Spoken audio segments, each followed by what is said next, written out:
Bonjour tout le monde.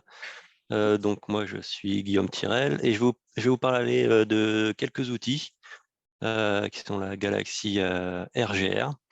Donc sur ces outils-là, il y a de la contribution de plusieurs personnes que j'ai citées ici, donc personnes qui n'ont pas, avec qui j'ai pas échangé sur le contenu de la présentation, hein. Donc elles ne seront pas à tenir responsable de ce qui va suivre.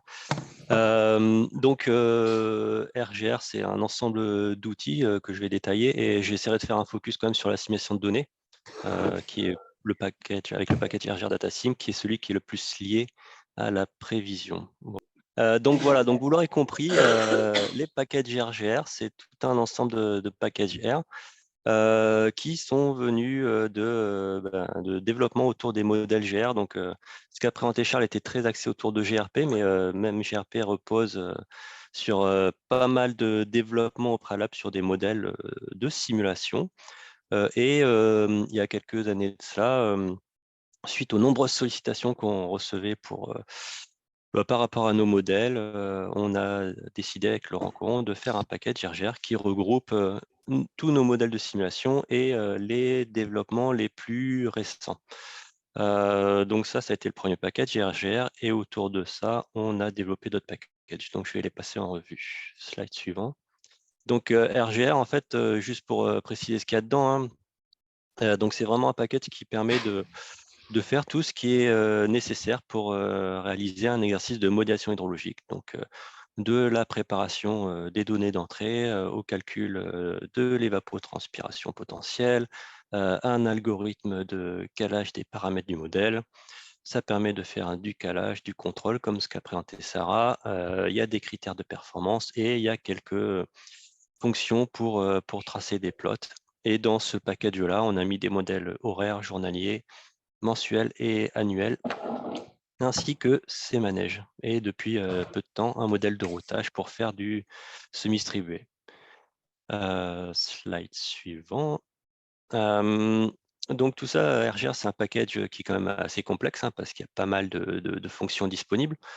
Et suite à ce premier package, on a proposé un deuxième package, RGR Teaching, qui comprend des fonctions simplifiées. Donc, on n'a pas accès à toutes les fonctionnalités, il n'y a pas tous les arguments et on ne peut pas tout faire.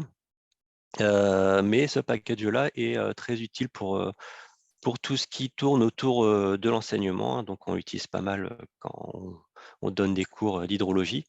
Et au-delà de ça, une chose qui peut être intéressante pour les personnes qui utilisent du GRP, hein, c'est cette interface que je montre ici, qui est disponible à la fois en ligne de commande, donc dans le package, mais aussi sur Internet au lien indiqué.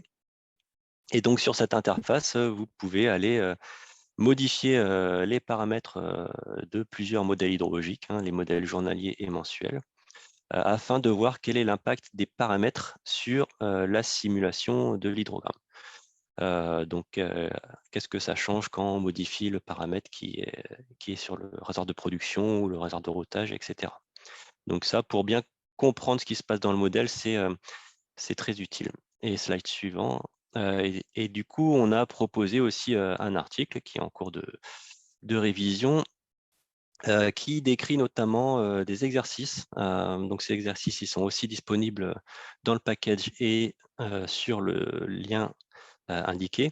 Et donc ces exercices-là permettent de réaliser permettent de décrire un peu comment on peut mettre en place différents exercices de modélisation, reconstituer des débits, faire de la prévision de bas débit et regarder l'impact du changement climatique sur les débits. Voilà. Donc autre aspect qui est désormais intéressant, qui est au cœur de l'actualité, c'est l'usage de l'eau et la gestion intégrée. Donc un collègue de Montpellier a utilisé RGR et a développé autour de ça un nouveau package, RGR IWRM, qui permet deux choses. Tout d'abord, simplifier la semi-distribution des modèles via le package RGR. Donc c'était déjà possible avec RGR, mais c'était compliqué. Donc avec RGR IWRM, c'est beaucoup plus simple. Et aussi, voire surtout, ça permet d'intégrer des influences humaines et leur gestion. Donc ici, ce qu'on voit Le schéma qui est en bas, c'est un réseau sur la Seine, hein, sur le bassin versant de la Seine avec, différentes stations, avec les numéros, hein, et aussi, le réservoir, de la Marne, un des 4 grands lacs de Seine. Et donc, ça permet de simuler des transferts d'eau, du stockage d'eau et des restitutions, plus bas dans le réseau, de bassin versant. Voilà. Donc, j'en viens à ce qui nous intéresse aujourd'hui, la prévision.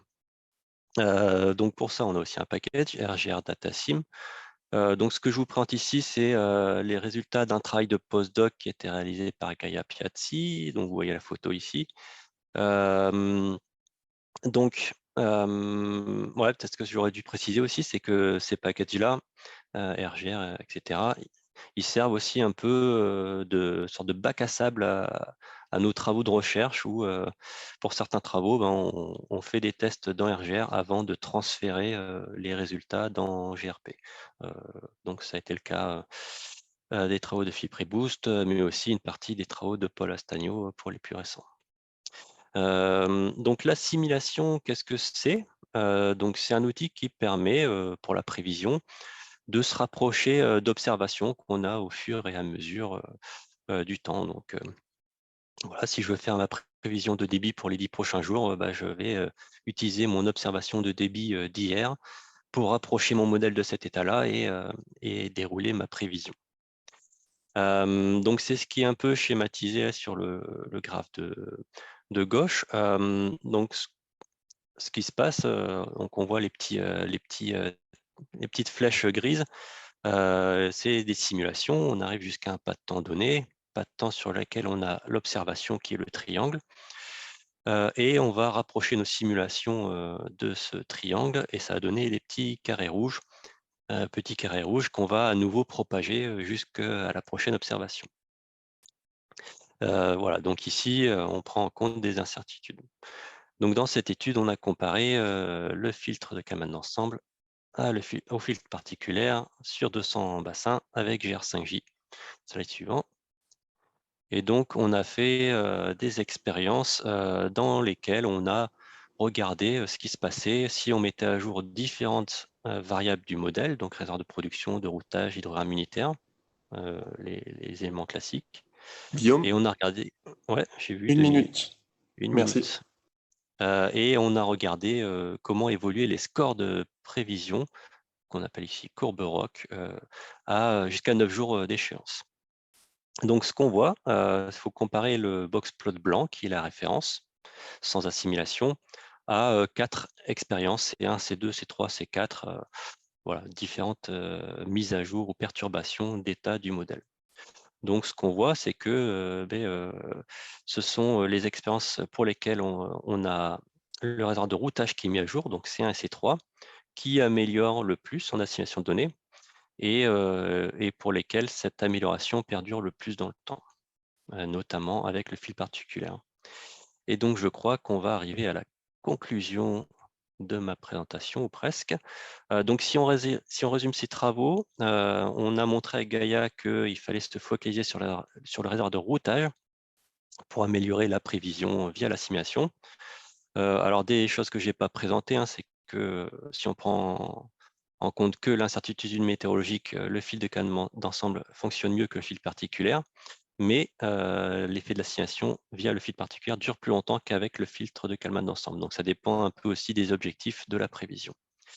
Voilà, et on a essayé aussi de modifier les paramètres de GR5J via l'assimilation. Ça n'a pas marché. On a une publication et juste, ouais, donc dans le package, on a tout ce qu'il faut pour faire de l'assimilation au pas de temps journalier avec les 2 méthodes d'assimilation. On peut assimiler du débit et il y a tout ce qu'il faut pour perturber la météo et les états internes du modèle. Donc c'est quasiment clé en main. Voilà, et pour nous contacter, une petite adresse, mail aussi RGR et un petit site web. Merci.